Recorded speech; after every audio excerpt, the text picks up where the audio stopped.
En 1981, un jeune médecin disparut pendant une garde de nuit au centre médical Saint-Armand. 16 ans plus tard, en 1997, une équipe de démolition démantelant la morgue abandonnée de l'hôpital ouvrit un tiroir scellé. Ce qu'ils découvrirent enveloppé dans du linge décomposé raviva une affaire que la ville avait discrètement enterrée, et une vérité qu'elle n'était pas censée révéler. La pluie s'était arrêtée pendant la nuit, laissant dans l'air autour de l'hôpital Saint-Armand Mémorial une odeur de béton humide et de sueur. Le bâtiment, silencieux depuis plus d'une décennie, gémissait sous le bruit des machines et des bottes. Autrefois centre de traumatologie le plus fréquenté de Seattle, il n'était plus qu'un squelette de dalles de béton, de verres brisés et d'enseignes bleues délavées. Les entrepreneurs avaient passé la semaine dernière à vider les laits, arrachant des décennies de négligence pour préparer un complexe commercial qui finirait par effacer le passé. À l'intérieur de la morgue, deux hommes travaillaient en rythme. Thomas Frick, un contremaître au tempérament vif et protecteur envers ses jeunes employés, se tenait au-dessus d'une rangée de tiroirs rouillés. Le long du mur du fond, la plupart des tiroirs s'ouvraient facilement, vides à l'exception de quelques éclats de rouille et de quelques gants cassants. Ils étaient à mi-chemin de la troisième rangée lorsqu'un tiroir refusa de bouger. Probablement déformé par l'humidité, dit le plus jeune ouvrier, Nat, en tirant à nouveau sur la poignée. Non, celui-ci est coincé, marmonna Thomas en observant le cadre du tiroir. Reculez. Je vais chercher un pied de biche. Il cala l'outil sous le rebord et appuya son pied contre le fond. Dans un grincement métallique, le tiroir s'ouvrit brusquement, et les deux hommes reculèrent. À l'intérieur gisait un corps humain partiellement intact, du lin taché et cassant par le temps, des mèches de cheveux accrochées au crâne décomposé. Une légère odeur de pourriture atténuée par les décennies mais reconnaissable entre mille se répandait sur le carrelage. Nat trébucha vers la porte. Mon Dieu! Ce n'était pas censé être là. Thomas tendit la main vers sa radio, le visage sombre. Appelez. Personne ne touche à rien. En moins d'une heure, le bâtiment était bouclé. La police de Seattle a dépêché des agents en uniforme pour sécuriser le périmètre, suivi d'une unité de scène de crime et d'une équipe d'éclairage temporaire. Ce qui devait être un démontage de routine s'est transformé du jour au lendemain en une scène de crime historique. Les restes étaient recroquevillés au fond du tiroir, les genoux repliés contre le coffre comme s'ils avaient été pliés volontairement. Il n'y avait aucune trace d'attache, pas de brûlure de corde, pas de chaîne. Les draps portaient un insigne d'hôpital délavé, presque illisible à cause de l'humidité. Un technicien en criminalistique a décrit l'état du corps comme une décomposition intermédiaire avec momification partielle, un phénomène rare mais plausible compte tenu de l'étanchéité du tiroir et de sa faible ventilation. Il n'y avait ni portefeuille, ni badge, ni carte médicale, juste les restes d'une manche de blouse près de l'humérus gauche et des fibres de polyester assorties à celles d'une blouse. Les techniciens ont transféré le peu de matériel restant dans des conteneurs de conservation. À première vue, rien n'indiquait de violence. Un policier, tentant d'apaiser la tension, a plaisanté en disant qu'il s'agissait d'un « vieux cadavre abandonné ». Personne n'a ri. L'inspectrice Sarah Whitmore arriva juste après le coucher du soleil, son manteau déboutonné et trempé par le passage entre les barricades. Les affaires non résolues n'étaient pas son domaine d'habitude, mais elle s'était forgé une réputation de méthode et de minutie déconcertante, des qualités que son capitaine respectait et que la plupart de ses collègues détestaient. Elle parcourut d'abord le périmètre, observant les couloirs dévastés, les dalles de plafond manquantes et le matériel abandonné. Arrivée enfin à la morgue, elle s'arrêta sur le seuil, scruta la pièce, puis s'approcha du tiroir ouvert. Personne ne l'avait remarqué jusqu'à aujourd'hui, a noté un agent de la scène de crime. Sarah se pencha sur le plateau, les sourcils froncés. Et ça ne sentait pas avant? Juste une légère odeur? Les pièces ont été hermétiquement fermées, a déclaré l'agent. De plus, les tiroirs sont probablement hermétiques. La moisissure et le temps ont absorbé la majeure partie des matières organiques. Sarah hocha la tête et s'agenouilla près du plateau, examinant l'état des os. Serait-ce un entrepôt médical, un cadavre destiné à l'enseignement? Aucune documentation ne le confirme, répondit le technicien. Et il n'était pas étiqueté. Ses yeux parcoururent le linge, ses sourcils se froncèrent. Si c'était un accident, pourquoi le sceller et l'oublier? Cette nuit-là, le corps fut transporté au bureau du médecin légiste du comté. Dans la chambre froide, le docteur Ellison, médecin légiste de longue date à l'esprit pince sans rire et à l'instinct aiguisé, prit la direction des opérations. Sarah resta pour l'autopsie, adossée au mur du fond, les bras croisés, observant avec une immobilité qui mit les autres mal à l'aise. Le docteur Ellison a épousseté les tissus abîmés. Fin vingtaine, début trentaine, possible caucasien. L'état est avancé, mais suffisamment stable pour un prélèvement de moelle osseuse. Elle a prélevé des portions du fémur et du bassin pour des analyses toxicologiques. Pas de traumatisme apparent, pas de fracture, pas de blessure par arme blanche ou par balle. J'aurais besoin d'une histologie des tissus mous. Sarah étudia les fragments d'uniforme. Mélange polycoton? Norme pour les uniformes d'hôpital dans les années 70 et 80, peut-être un professionnel de la santé. Son regard s'attarda sur le visage, ou ce qu'il en restait. Trouvez-moi la liste de toutes les employées de l'hôpital qui ont disparu à l'époque où cet établissement fonctionnait encore. Au matin, Sarah était aux archives municipales, épluchant des registres recopiés et des microfilms. Les registres de la morgue de Saint-Armand, conservés depuis 1985, étaient un amas de signatures manuscrites, d'entrées expurgées et de trous inexpliqués. Elle remarqua un document datant de fin 1985, le tiroir en question était indiqué comme « vidange, risque exposé, sans nom, sans identifiant de bien, ni plaque d'identité définitive ». La signature appartenait à Everett Mallory, un nom qui ne correspond à aucun dossier d'emploi actuel de l'hôpital. S'il s'agissait d'un cadavre destiné à la formation, il y aurait des documents officiels. S'il s'agissait d'un patient, il y aurait un dossier médical. Mais ce tiroir avait été effacé du système. Elle en fit des copies et ajouta Everett Mallory à une liste intitulée « Personnel impliqué ». 2 jours plus tard, le laboratoire médico-légal a appelé. Les empreintes dentaires correspondaient à d'anciens dossiers médicaux. Le docteur Marianne Holt, diplômé en 1977, avait terminé son internat à Saint-Armand en 1980 et avait disparu en juillet 1981. Sarah était assise, le dossier de Marianne ouvert. La photo montrait une femme aux yeux brillants, la vingtaine avancée, au sourire assuré, les cheveux bien coiffés sous une blouse blanche. Elle avait tout du médecin qui restait tard, parlait avec précision et se souvenait de chaque patient par son nom. Sarah regarda à nouveau ses yeux. Je veillerai à ce qu'il paie. De retour aux archives, elle feuilleta les registres de quart de 1981. Le nom de Marianne figurait sur 3 quarts de nuit de fin juin, tous marqués à la même encre. 27 juin, 18h, Holt, MER, quart de nuit. 28 juin, 18h, Holt, MER, quart de nuit. 29 juin, 18h, Holt, MER, quart de nuit où aucune signature de sortie n'a été enregistrée.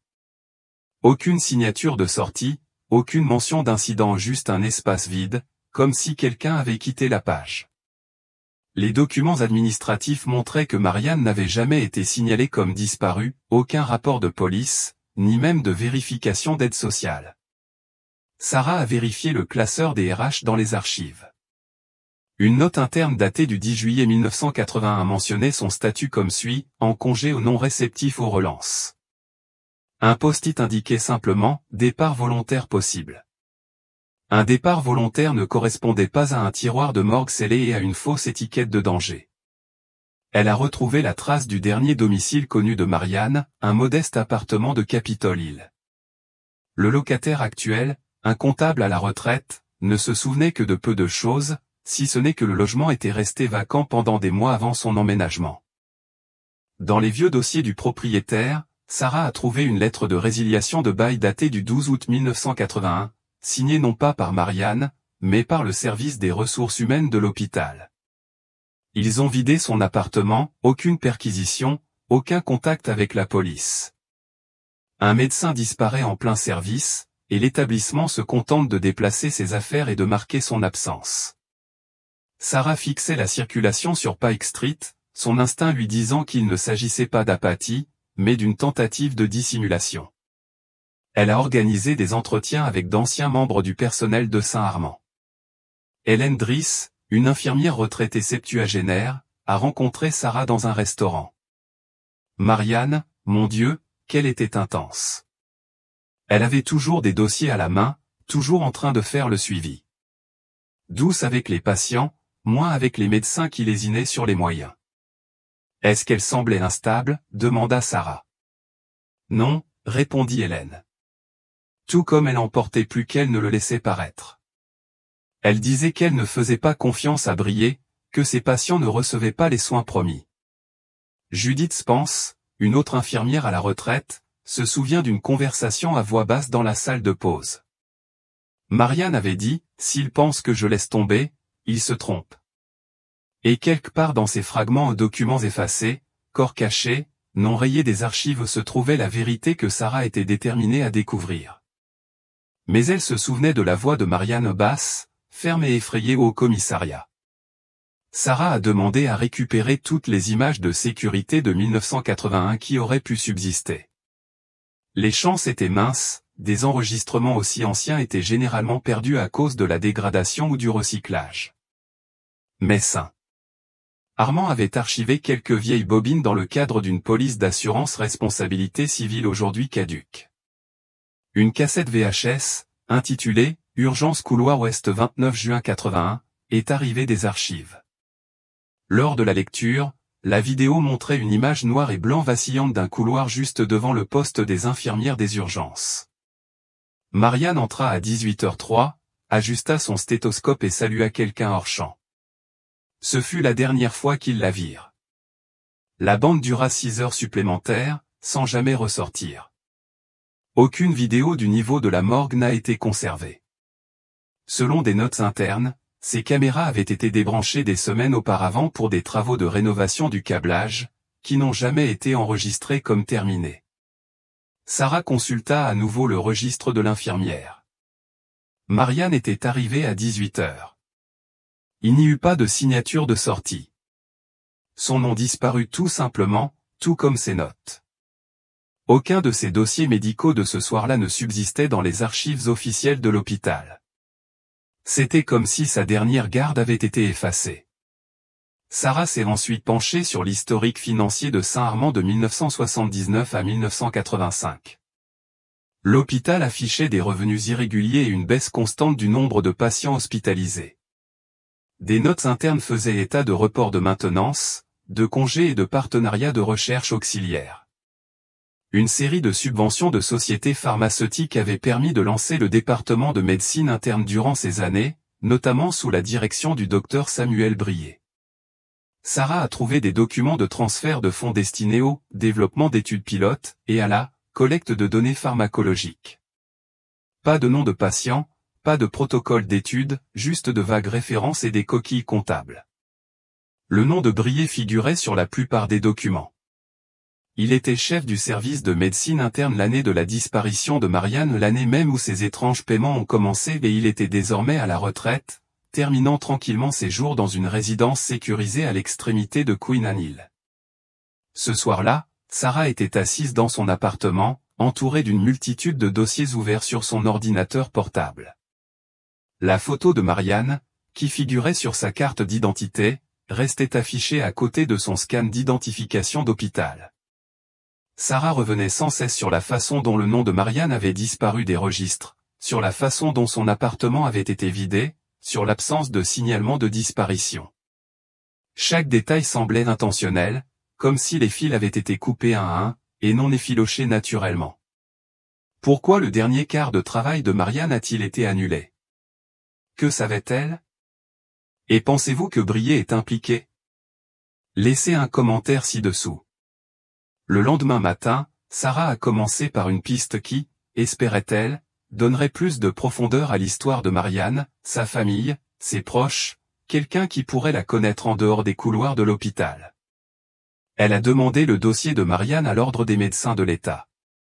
Il n'y avait aucune personne à contacter en cas d'urgence. Une vérification des dossiers du ministère de la Santé a révélé que ses deux parents étaient décédés dans un accident de voiture en 1974, 7 ans avant sa disparition, alors que Marianne avait 21 ans et était en deuxième année de médecine. Aucun frère ni sœur n'était inscrit au dossier, aucun parent survivant n'était mentionné sur sa déclaration de revenus, et le bail de l'appartement ne comportait aucun cosignataire. Elle n'avait laissé personne derrière elle, ou du moins pas officiellement. Sarah fixait la ligne vide où aurait dû figurer « proches parents ». Même morte, Marianne était une île à part entière. Cette prise de conscience pesait plus lourd que prévu, non seulement parce qu'elle compliquait les choses, mais aussi parce que cela signifiait que personne ne la recherchait. À midi, Sarah était de retour aux archives municipales, dans la longue salle du sous-sol, remplie d'étagères métalliques roulantes et de dossiers jaunis empilés dans des cartons affaissés. Elle avait demandé les archives des quarts de travail de Saint-Armand pour juin et juillet 1981. Le commis, un grand homme d'une soixantaine d'années nommé Ron, poussa un chariot devant elle avec un haussement d'épaule d'excuse. « Tu ne vas pas aimer ça », dit-il en posant un carton endommagé par l'eau sur la table. On en a perdu un paquet en 1986, une épidémie de moisissures, le système de chauffage et de climatisation a inondé cette pièce, emportant 3 armoires entières. Sarah ouvrit la boîte. Comme promis, les dossiers étaient gondolés et cassants, plusieurs étaient collés ensemble et illisibles. Les 2 semaines qui suivirent la disparition de Marianne manquèrent complètement, rien de numérique, rien. Ron disait que tout était analogique à l'époque, l'administration n'avait commencé à numériser qu'en 1988. Sarah brandit un dossier qui avait échappé aux dégâts, la liste des cours du 5 au 12 juillet. Il était quasiment intact, mais le nom de Marianne manquait. La personne chargée de la planification était tout simplement partie. C'était comme si elle n'avait jamais été là. Alors qu'elle préparait ses bagages pour partir, Ron hésita. « C'est toi qui t'intéresses à ce médecin, n'est-ce pas? Celui du tiroir ?»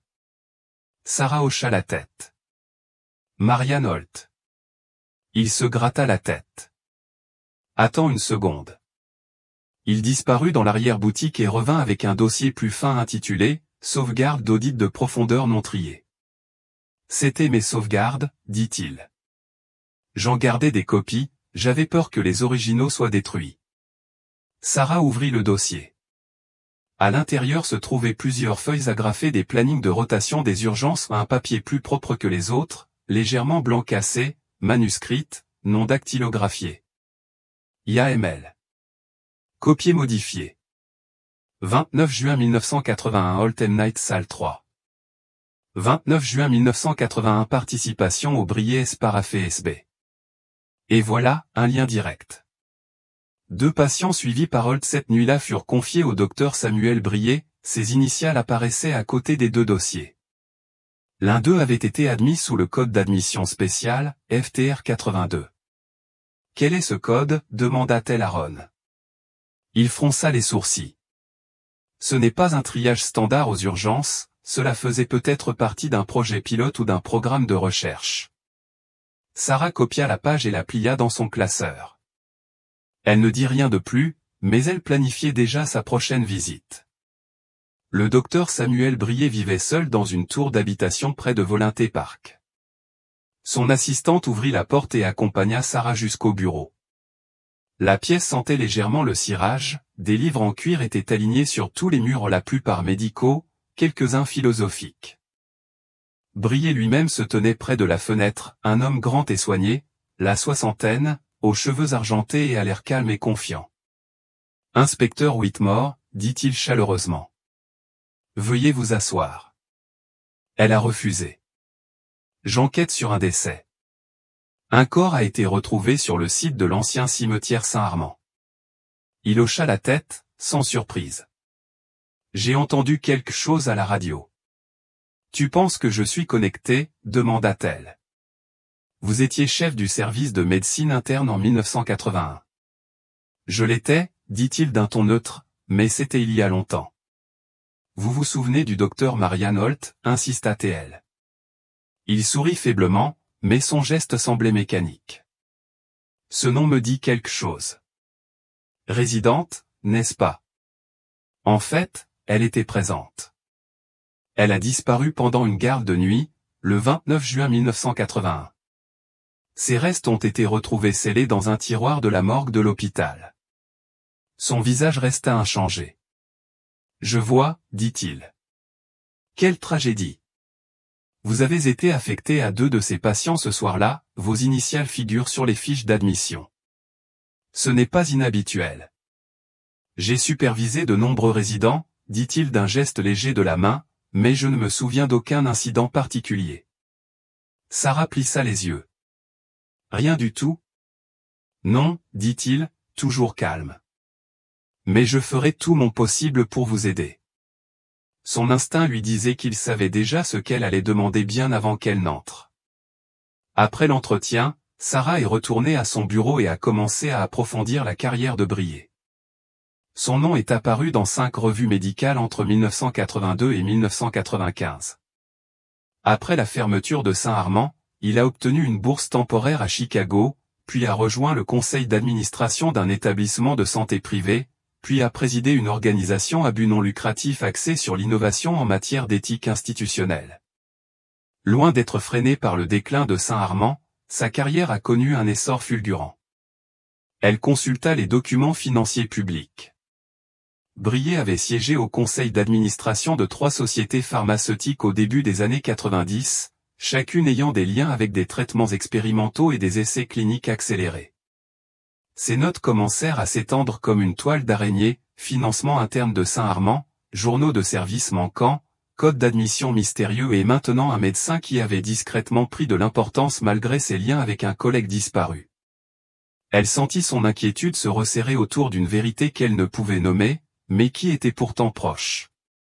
Dans les archives financières de Saint-Armand, Sarah a découvert un étrange versement le 26 juin 1981, 3 jours avant le dernier quart de travail de Marianne. Une prime de $7 000 avait été versée à Everett Mallory, superviseur de la morgue. Elle avait été enregistrée sous « affectation des tâches dangereuses », mais aucun rapport d'incident ne l'accompagnait, ni déversement accidentel au laboratoire, ni dysfonctionnement de l'équipement, ni explication. Mallory avait quitté l'hôpital brutalement en 1982, sans adresse de réexpédition ni historique professionnel depuis. Mais ce n'était pas sa seule piste. Elle a pris rendez-vous avec une autre ancienne infirmière, Sue Ramos, qui travaille aujourd'hui comme administratrice dans un petit centre de soins palliatifs près de Tacoma. Elles se sont rencontrées dans une salle de repos tranquille. Sue, la soixantaine, la posture prudente, a dit « Je me souviens de Marianne », après un long silence. Nous n'étions pas proches, mais les gens la remarquaient. De quelle manière, demanda Sarah. Sue hésita, puis détourna le regard. Elle suivait toujours les dossiers, prenait des notes, posait des questions. Sarah a attendu. Elle ne laissait jamais de notes sur les presse-papiers partagés, tout allait directement dans sa poche, poursuivit Sue. On n'est pas censé trop insister dans un endroit comme celui-là, surtout quand on est nouveau. A-t-elle déjà dit qu'elle ne se sentait pas en sécurité? La voix de Sarah était basse. Elle ne l'a jamais dit, répondit Sue, mais on le voyait. Elle a commencé à porter son sac avec elle, même dans le salon. Pourquoi penses-tu qu'elle a disparu? Insista Sarah. Sue déglutit. Marianne s'en souciait trop, c'était son erreur. Elle resta 5 bonnes minutes au centre de soins palliatifs avant d'y entrer. Elle ignorait comment Sue Ramos réagirait à une nouvelle visite, surtout avec ce qu'elle transportait désormais dans son dossier. Elle ne voulait pas s'en servir, mais elle savait, après des années d'expérience dans les homicides, que la culpabilité pouvait être plus puissante que n'importe quelle menace. Sue l'accueillit à l'entrée latérale avec la même raideur réservée. Ses cheveux courts poivre et sel étaient tirés en arrière et elle portait un badge visiteur accroché à son col. « Je t'ai déjà dit tout ce que je sais », dit-elle doucement en jetant un coup d'œil au dossier dans la main de Sarah. Sarah la suivit dans la salle de pause toujours au même endroit, avec la même faible lumière au plafond. Elle posa le dossier sur la table, mais ne l'ouvrit pas tout de suite. « Je ne pense pas », dit Sarah calmement. « Pas tout. » Sue détourna le regard, les bras croisés. Sarah ouvrit délicatement le dossier et glissa une photo sur la table, les restes squelettiques de Marianne, partiellement enveloppés dans du linge décomposé, pris lors de sa récupération dans le tiroir de la morgue. Pas de sang, juste la silhouette reconnaissable d'une femme pliée là où elle n'avait rien à faire. Le visage dessus changea instantanément. Elle porta la main à sa bouche, le souffle coupé. « C'était ton ami, » dit Sarah. « Tu savais qu'il se passait quelque chose, et tu as gardé ce souvenir jusqu'ici. » Les yeux dessus s'emplirent de larmes et elle cligna des yeux. « Tu ne peux pas me mettre ça sous les yeux et t'attendre à ce que... » Elle s'interrompit et secoua la tête. « J'ai menti la première fois. Je ne voulais plus être impliquée. » Encore, était le mot que Sarah attendait. Elles restèrent assises en silence un long moment. Sue prit enfin la parole, la voix tremblante. « Ce soir-là, le 29 juin, j'étais en service de nuit. Je venais de terminer ma tournée quand j'ai vu Marianne se diriger vers le cabinet du docteur Brier. Il était presque minuit. Sarah ne l'interrompit pas. Elle savait que Marianne insistait beaucoup, posant des questions sur les dossiers médicaux, certains cas ne correspondaient pas, signes vitaux manquants, médicaments enregistrés mais non administrés. Elle pensait que quelqu'un falsifiait les données. Sarah lui avait conseillé d'être prudente. Est-elle entrée dans son bureau, demanda Sarah. Elle l'a fait. Elle n'est pas sortie. Sue déglutit. Je suis descendu une vingtaine de minutes plus tard. Je ne l'ai pas vue, mais je les ai entendus à travers le mur. Elle lui criait dessus où je n'ai pas compris les mots, juste le ton, furieux, accusateur. Puis le silence s'est installé. Qu'est-ce que tu as fait? Sue murmura, je suis parti. Je ne voulais pas être mêlé à ça. Tu ne comprends pas? Brier avait du pouvoir. Il pouvait enterrer des gens. Elle s'en prenait à quelque chose de trop grand. Sarah étudia son visage. Tu ne l'as plus revu après ça? Non. Sue secoua la tête. Le lendemain, elle n'était pas de garde. La semaine suivante, l'hôpital a annoncé qu'elle était en congé. Et tu n'as rien dit. J'avais peur, dit doucement Sue. Nous avions tous peur.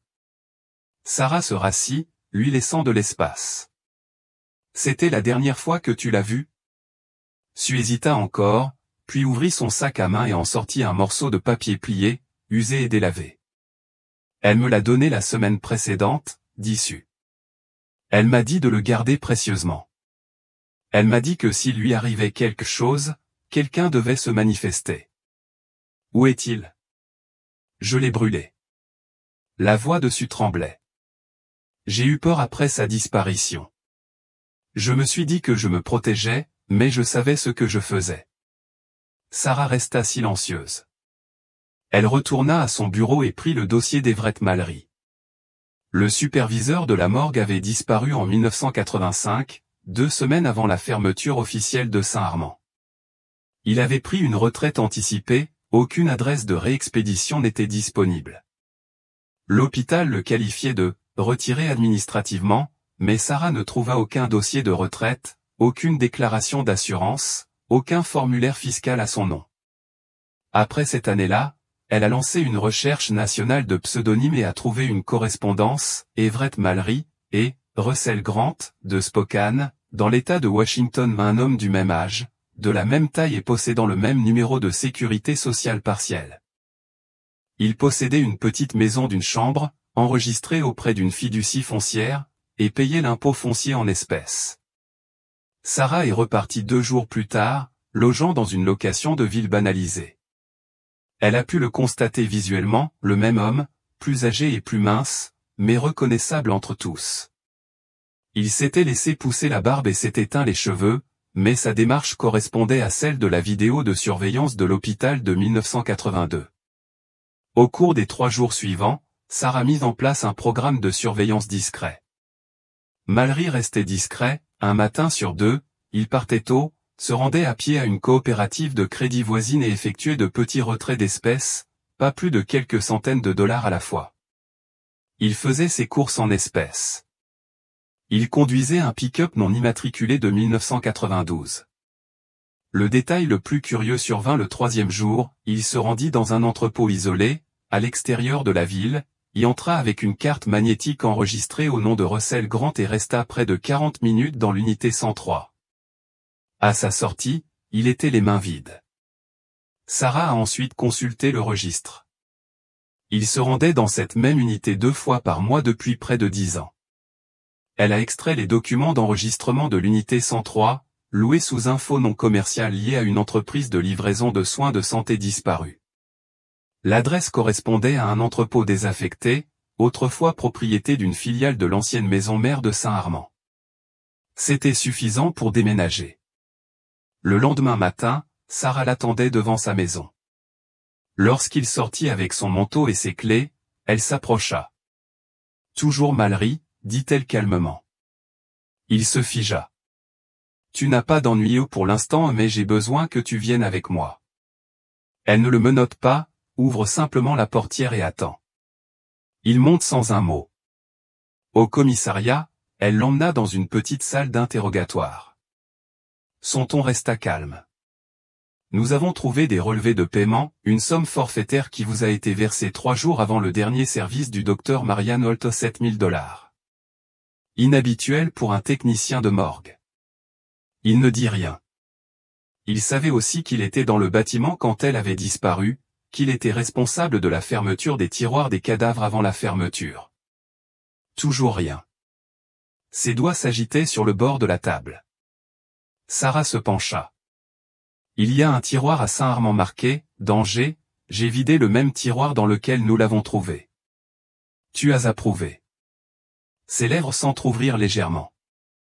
Elle garda une voix calme. Je ne suis pas là pour vous effrayer, monsieur Mallory. Je veux la vérité, car ce que vous fuyez encore après toutes ces années ne restera pas caché. Sa main tremblait légèrement. Il leva les yeux vers elle. Elle le vit, non pas de la culpabilité, mais de la peur. Juste après le lever du soleil, Sarah s'est garée sur le parking gravillonné derrière Riverside Storage à Spokane. Un marshal adjoint l'accompagnait, se tenant silencieusement pendant qu'elle examinait le mandat signé.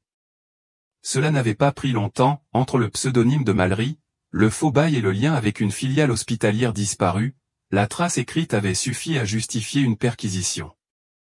L'unité 103 ressemblait à toutes les autres portes rouillées de la rangée. Mais lorsque la serrure s'ouvrit avec fracas et que la porte s'ouvrit en grinçant, Sarah sentit son pouce accélérer. À l'intérieur, des rangées de boîtes de banque abîmées étaient empilées sur des étagères en plastique. Un ventilateur trônait dans un coin, débranché depuis longtemps. La poussière recouvrait tout, mais il n'y avait aucune trace de dégâts des zones de manipulation. La plupart des étiquettes étaient manuscrites, documents agricoles 1980, dossier du personnel de Saint-Armand, grand livre, rapport radiographique. Elle s'approcha lentement. La température à l'intérieur était fraîche mais glaciale. Elle ouvrit la première boîte, les dossiers médicaux des patients, noms complets, diagnostics, fiches de médicaments. La plupart manuscrits. Ce n'étaient pas des copies, mais des originaux. Aucun ne portait d'étiquette d'identification numérique. Sarah prit un autre dossier intitulé « Cas de mortalité critique 1979 à 1981 ».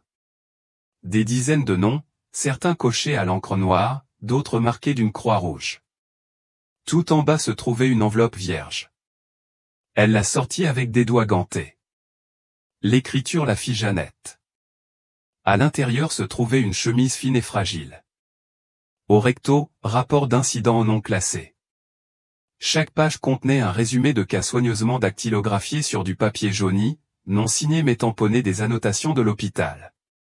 Certaines étaient accompagnées de fiches rouges, le patient a refusé de participer, pas de formulaire 3C au dossier. Les patients mentionnés étaient tous décédés dans les 48 heures suivant leur refus de participer au traitement. Sarah feuilleta lentement le texte, son regard s'arrêtant sur des noms familiers. La 6e entrée lui fit l'effet d'un coup de poing. Patient, Emily Whitmore. Date d'admission, 02/03/1980. Médecin traitant, émoticône confus.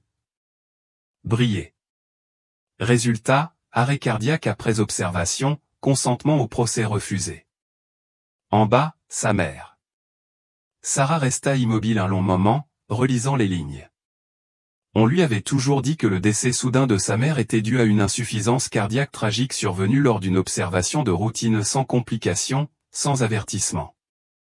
Et voilà que son nom figurait dans un rapport d'incident secret, aux côtés d'une demi-douzaine d'autres personnes qui avaient refusé de participer à l'essai et étaient décédées peu après. Sarah referma lentement le dossier.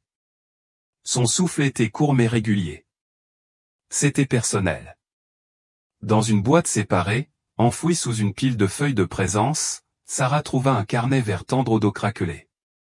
Sur la couverture intérieure, une écriture soignée, et mâche. Elle feuilleta page après page les notes de Marianne Holt, chaque entrée étant concise. 12 juin, le patient a refusé le médicament de l'étude, il a ensuite été transféré sous un autre identifiant. Initiale de SB sur les entrées quotidiennes. Dossier modifié, aucune signature du patient, aucun formulaire de consentement au dossier. Les RH ne répondent pas. Sarah fixa le carnet. Les pièces du puzzle s'assemblèrent enfin avec une clarté inquiétante. Marianne n'avait pas simplement découvert des erreurs médicales par hasard, elle avait documenté un schéma, un système, un mécanisme discret pour éliminer les responsabilités. Les patients qui refusaient les protocoles expérimentaux mouraient peu après, et leurs objections disparaissaient des dossiers. Elle s'apprêtait à le révéler, mais fut réduite au silence.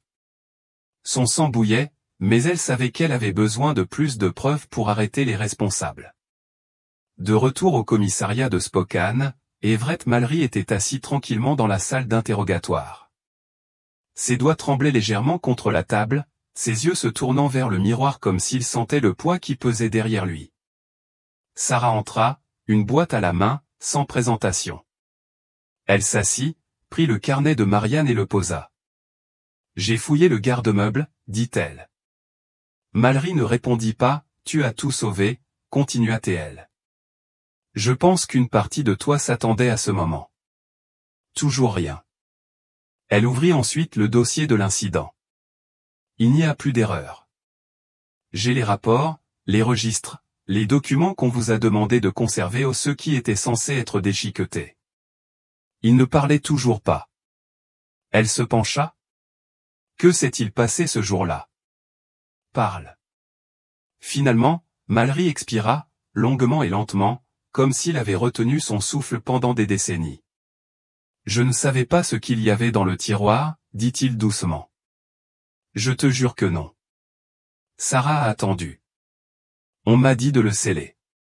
C'est tout, le tiroir 18. L'ordre est venu du service opérationnel. Ils ont dit que c'était déjà déclaré sans danger biologique. Il se frotta le visage des deux mains. J'ai cru que c'était un mort-né, peut-être un déchet chirurgical. C'est ce qu'ils m'ont dit, fais ton travail, Everett, ne pose pas de questions. C'est ce que j'ai fait. Tu as signé, dit Sarah. Il hocha à peine la tête. J'ai signé parce qu'ils m'ont payé plus que d'habitude. Ce n'était pas de l'argent pour me faire taire, pas directement, juste une prime de risque. Un versement unique. Sarah arrêta l'interrogatoire. Elle savait que Mallory ne disait toujours pas la vérité, mais il finirait par la dire ou elle s'en assurerait. Le soir venu, Mallory était officiellement arrêté, soupçonné de complot en vue de détruire des documents publics, d'entrave à la justice et de falsification de certificats de décès. Sarah ignorait jusqu'où irait son inculpation, mais c'était suffisant pour le maintenir en détention et, surtout, pour assigner d'autres personnes à comparaître. De retour à son bureau, elle parcourut de nouveau le nom de Brier, désormais entouré de rouge sur son tableau blanc. Il avait esquivé toutes les questions, repoussé toutes les tentatives, mais ses initiales figuraient sur les notes de Marianne. Son nom figurait sur le rapport d'incident de sa mère, et il avait supervisé la liste des patients la nuit où Marianne avait disparu. J'ai pris le téléphone et j'ai composé le numéro. Je dois déposer une demande de deuxième mandat, a-t-elle déclaré. Cette fois, c'est pour le docteur Samuel Brier. Elle raccrocha et regarda de nouveau la photo de Marianne. La jeune femme confiante, avec son sourire prudent et son regard direct où il ne s'agissait plus seulement d'une affaire classée. Il s'agissait de chaque nom dans ce dossier, Et il était temps de passer à la suite. Sarah a commencé par les noms inscrits dans le carnet de Marianne, se marquer d'une croix, d'anciens patients de Saint-Armand qui auraient refusé un traitement ou connu un déclin inexpliqué après des interventions de routine. La plupart étaient décédés au début des années 80, mais elles pouvaient encore retrouver leur famille. La première était Ruth Landry, fille de Karl Landry, un facteur à la retraite décédé après une observation de routine pour vertige. Ruth vivait dans un duplex tranquille à Clacama et n'hésitait pas à parler. Je me souviens, dit-elle, qu'il avait refusé quelque chose ou un médicament qu'il voulait essayer. Il n'aimait pas ça, il a dit que le médecin s'était tendu quand il avait refusé. Sarah a demandé les dossiers. Ils ne les ont jamais envoyés, dit Ruth. Nous avons demandé pendant des mois. Ils ont dit qu'ils étaient mal placés. Nous avons fini par abandonner. Vint ensuite le fils de Teresa Aguilar, décédé en 1981 des suites de complications d'une légère pneumonie. Ils ont fait pression sur elle pour qu'elle signe quelque chose, a-t-il déclaré. Puis son état a empiré. On n'a pas réussi à la sortir. Au total, Sarah a parlé à 5 familles. Chacune a décrit une évolution progressive, suggestion de traitement agressive, pression croissante pour participer à des soins spécifiques, puis détérioration soudaine de l'état. Dossier manquant. Demande d'autopsie refusée. Toutes sous la surveillance du même médecin traitant, le docteur Samuel Brier. Ce soir-là, Sarah a reçu un email provenant d'une adresse cryptée, no-repli@burnmail.org. J'étais stagiaire à Saint-Armand en 1981. Je sais sur quoi tu travailles. Il travaillait en coulisses. On le savait tous, mais on n'a rien dit. J'ai gardé une note. 6 juin un scan, granuleux mais lisible. A. S. Brier. 2. R. Kendall. Objet, étude de cas sur les cohortes. Le 3e tour commence cette semaine. Les sujets initiaux ont mal réagi aux composés précédents. J'ai enregistré les rétractations dans le registre des admissions de juin. Je recommande d'élargir l'échantillon pour inclure les patients à haut risque sans représentation juridique, en particulier les personnes âgées et indigentes. Procéder sous arbitrage. Sarah lut le mémo à 2 reprises, la bile lui montant à la gorge. C'était la trace écrite d'un effondrement moral. Les expressions « absence de représentation » et « discrétion rémunérée » cachaient quelque chose de plus sombre, des expérimentations sur des patients vulnérables, des essais non consentis, une étude privée déguisée en soins de routine. Brier n'avait pas seulement supervisé une conduite contraire à l'éthique. Il l'avait approuvée. Aux archives de l'Université des sciences et de la santé de l'Oregon, où Marianne avait étudié et donné plus tard des cours à temps partiel, Sarah retrouva son dossier universitaire. Quelques évaluations de routine d'étudiants. Quelques évaluations par les pairs. Mais une entrée ressortait, une réunion d'évaluation éthique programmée, datée du 30 juin 1981, soit un jour après la dernière garde connue de Marianne. Le sujet était « Irrégularité dans les données et utilisation non consensuelle de médicaments chez les patients gériatriques hospitalisés au centre médical Saint-Armand ». La réunion avait été annulée. Pas de report. Mais le timing était préjudiciable, Marianne avait prévu de signaler la faute professionnelle, et quelqu'un avait veillé à ce qu'elle n'en ait jamais l'occasion. En fin d'après-midi, Sarah retourna à Seattle. Elle comptait interroger Brier directement. Elle disposait de suffisamment de preuves indirectes pour insister, même sans mandat officiel. Pourtant, lorsqu'elle arriva à son appartement, comme la fois précédente, le concierge à l'accueil parut nerveux. Le docteur Brier est parti précipitamment ce matin, a-t-il déclaré. J'ai pris 2 valises. Je n'ai pas laissé d'heure de retour. Sarah prit quand même l'ascenseur. Son appartement était vide, tiroirs ouverts, porte de placard entr'ouverte, un bocal sur le bureau. Les dossiers avaient été rangés, les certificats encadrés avaient disparu des murs. Mais l'ordinateur était toujours là, débranché et rangé. Elle le communiqua par radio à Whitmore. Alerte, le suspect, le docteur Samuel Brier, tente de fuir la juridiction. Destruction possible de preuves. Surveillance des autoroutes et des aéroports locaux requise. 20 minutes plus tard, un agent de patrouille près de Sitac a signalé un véhicule identique à celui de Briey, roulant vers le sud sur l'île 5, à une vitesse bien supérieure à la limite autorisée. Sarah a sauté dans sa voiture de patrouille et s'est jointe à la poursuite. La Lexus noire a viré entre les voitures à une vitesse erratique. Des patrouilles étaient encerclées des deux côtés, sirènes hurlantes. Sarah a gardé ses distances, observant la scène depuis l'arrière, la caméra de bord allumée. Elle a reconnu la silhouette au volant, aucun passager. Briey est sorti près de South Center, a grillé un feu rouge et a continué sa route. Ses pneus ont heurté le trottoir d'une voie de virage, puis il a fait un écart pour revenir sur la route juste au moment où une barrière de chantier est apparue. Trop vite, marmonna Sarah. La Lexus a percuté le trottoir extérieur et a dérapé latéralement. Les roues arrière ont perdu de l'adhérence, et la voiture a fait un tonneau, puis s'est renversée sur le côté, raclant l'asphalte avant de s'immobiliser brutalement. Les policiers ont afflué. Briey a tenté de ramper par le côté passager fracassé, le visage ensanglanté, les mains tremblantes. Il a réussi à se faufiler à mi-chemin avant qu'un policier ne le plaque au sol. Sarah arriva quelques secondes plus tard. À l'intérieur de la voiture accidentée, elle trouva une mallette, un téléphone prépayé, plusieurs documents imprimés et une clé USB. Un document attira son attention, un registre bancaire recensant des transactions offshore entre 1981 et 1984. Les dépôts étaient conséquents, provenant de filiales pharmaceutiques liées à des tests de composés expérimentaux.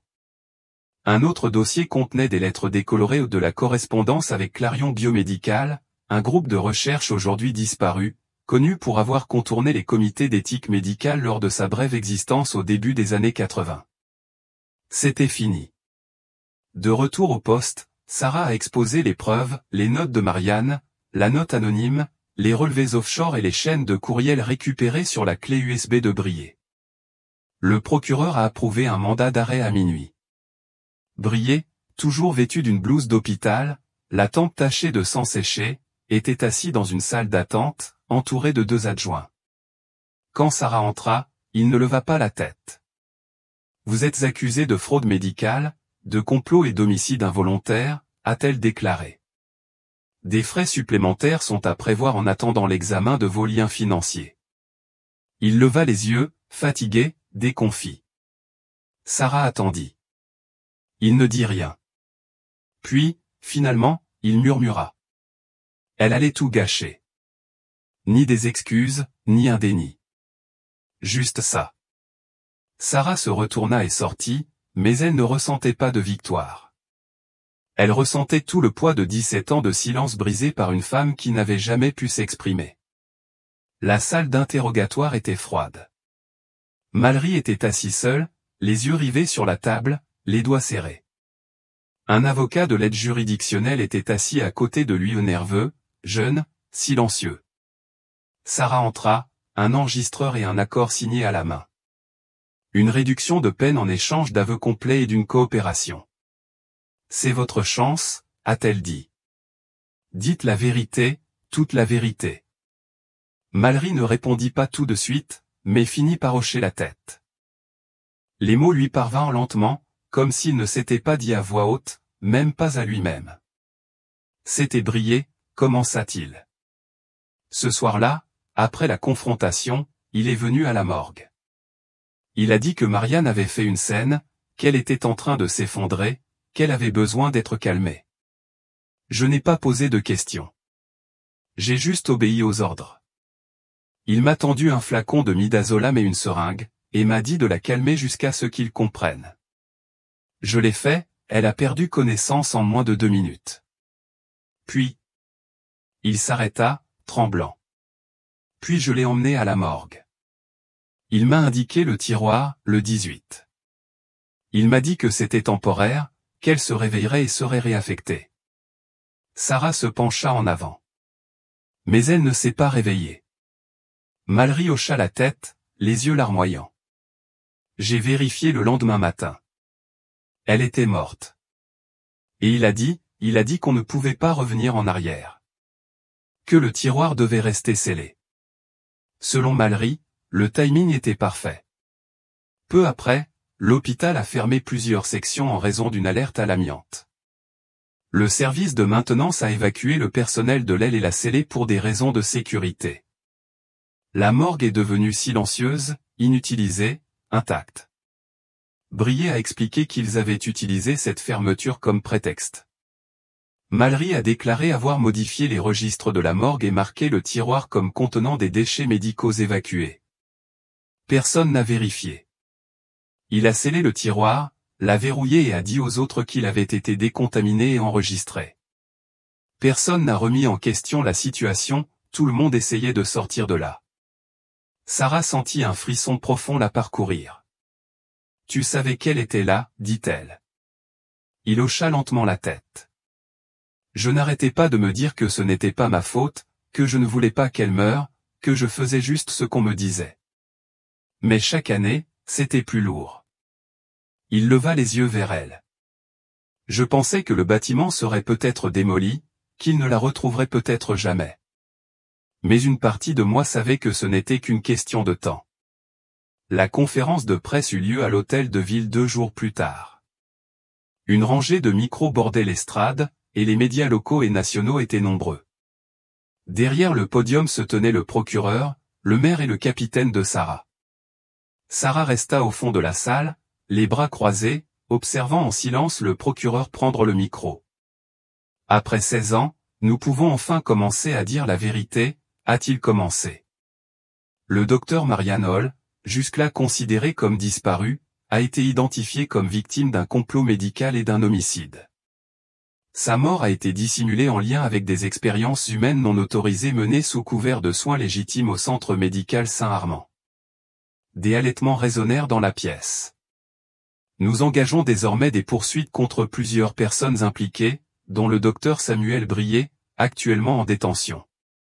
L'enquête est en cours. » Sarah ne dit rien, les yeux rivés sur la photo projetée derrière les haut-parleurs, Marianne Hall en blouse blanche, souriant avec assurance sur les marches de l'hôpital. Elle avait été enterrée non seulement dans un tiroir de la morgue, mais dans le silence, l'inaction, la bureaucratie. Mais plus maintenant. Tout a commencé par des démissions discrètes. 3 jours après l'arrestation de Brier, le comité d'examen médical a publié une déclaration publique reconnaissant que des omissions procédurales et des manquements réglementaires contribuaient à une culture d'expérimentation non contrôlée. Les enquêtes se poursuivent. Pratique de recherche au centre médical Saint-Armand entre 1978 et 1984. Enfoui dans le texte se trouvait une liste d'anciens membres du conseil d'administration et de responsables de recherche, dont les noms figuraient désormais dans les correspondances archivées et les notes internes de Briard. 2 anciens membres du conseil d'administration ont quitté leurs fonctions d'enseignants dans des universités privées, un autre a été cité à comparaître pour témoigner concernant les liens de financement entre Saint-Armand et Clarion Biomède. À la fin de la semaine, 3 hôpitaux de la région ont volontairement rouvert leurs propres évaluations éthiques, à la recherche de schémas similaires à ceux qui avaient émergé des notes de Marianne. Le plus grand hôpital universitaire de la ville a retiré le nom de Briard de son tableau des donateurs. Ce qui semblait autrefois enfoui dans des archives obsolètes avait déclenché l'effondrement de tout un réseau professionnel. Sarah se retrouva dans l'auditorium d'un centre communautaire par un mardi après-midi pluvieux, devant un groupe de familles qu'elle avait appris à connaître par leur nom, Ruth Landry, Miguel Aguilar, Annette Shields. Chacun avait apporté des dossiers défraîchis et des photocopies d'actes de décès, beaucoup ne s'étaient jamais interrogés sur le sort de leurs proches jusqu'à présent. La salle vibrait d'un chagrin discret et d'une colère nouvelle. Une avocate spécialisée dans les droits civiques, Léa Braun, s'est d'abord adressée à eux, leur expliquant la structure du recours collectif, homicide involontaire, complot en vue de frauder, négligence institutionnelle. Elle a ensuite présenté Sarah. Elle n'avait pas prévu de prendre la parole, mais ils se sont tournés vers elle avec impatience. Elle s'est avancée. « Je ne savais pas jusqu'où cela irait quand nous l'avons trouvé, a-t-elle commencé, mais sachez que nous n'avons pas arrêté. » Marianne Hall est morte en essayant de révéler ce qui s'était passé. Cette affaire n'est plus seulement la sienne, elle est aussi la vôtre. Après cela, plusieurs membres de la famille se sont approchés d'elle. Merci, murmura Ruth en serrant la main de Sarah. Tu nous as donné de quoi nous battre. L'audience de détermination de la peine eut lieu 3 semaines plus tard. La salle d'audience était plus silencieuse cette fois, moins de caméras, pas de déclaration liminaire, juste le marteau, les familles des victimes assises dans un silence pesant, et les 2 hommes en costume assis loin l'un de l'autre. Mallory, vêtu de gris, et Briard, vêtu de son jean bleu marine, devenu juge Palmer, s'adressèrent à la cour. Son ton était mesuré mais résolu. « Monsieur Everett Mallory, dit-il, vous êtes reconnu coupable de falsification de preuves, d'entrave à la justice et de négligence criminelle ayant contribué à un homicide involontaire. Vous êtes par la présente condamné à 12 ans de prison d'État, avec possibilité de libération conditionnelle dans 7 ans. Le tribunal prend acte de votre coopération pour révéler le complot. » Mallory ferma les yeux mais ne dit rien. « Docteur Samuel Briard, poursuivit le juge, vous êtes reconnu coupable de complot en vue de commettre une fraude médicale, de multiples chefs d'expérimentation humaine non autorisés et de meurtre au 2e degré pour la mort du docteur Marian Hall. Vous êtes par la présente condamné à la réclusion à perpétuité sans possibilité de libération conditionnelle. » Briard leva les yeux vers le banc pour la première fois depuis son arrestation, son expression vacilla, non pas par remords, ni par confusion, mais simplement par la prise de conscience que le système qu'il avait autrefois manipulé s'était enfin retourné contre lui. Aucun applaudissement n'a suivi, aucun halètement, seulement le bruit du marteau frappant le bois et le lent mouvement des chaises alors que la salle d'audience commençait à se vider. 2 semaines plus tard, Sarah retourna sur le chantier où tout avait commencé. Le vieil hôpital avait disparu, réduit à un terrain plat, terre humide et ruban de signalisation. Les pelleteuses étaient immobiles sous le ciel gris. Debout sous son parapluie, elle contemplait l'espace.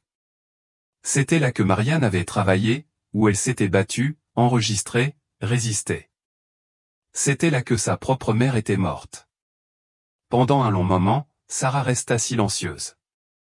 Elle laissa le silence s'éterniser, rompu seulement par le vent qui zigzaguait à travers la clôture grillagée et le léger claquement de la pluie sur le gravier. Elle pensa aux années écoulées, à toutes les questions sans réponse, aux torts discrets qui n'avaient jamais fait la une des journaux. Elle pensa à Marian, seule dans ce tiroir froid, ses notes inachevées, à sa mère, dans ce lit, s'éteignant lentement après avoir refusé un traitement que personne ne lui avait expliqué. La ville allait construire quelque chose de nouveau ici, un autre nom, une autre raison d'être, mais Sarah se souviendrait du passé, la douleur enfouie sous la paperasse, les vérités presque cachées, et les femmes qui n'avaient jamais cessé de résister, que l'on s'en aperçoive ou non. Sa voix était basse lorsqu'elle parla enfin, repose en paix. Merci d'avoir regardé jusqu'au bout. Si vous avez aimé cette histoire, aimez-la. Si ce n'est pas déjà fait, abonnez-vous pour en voir plus.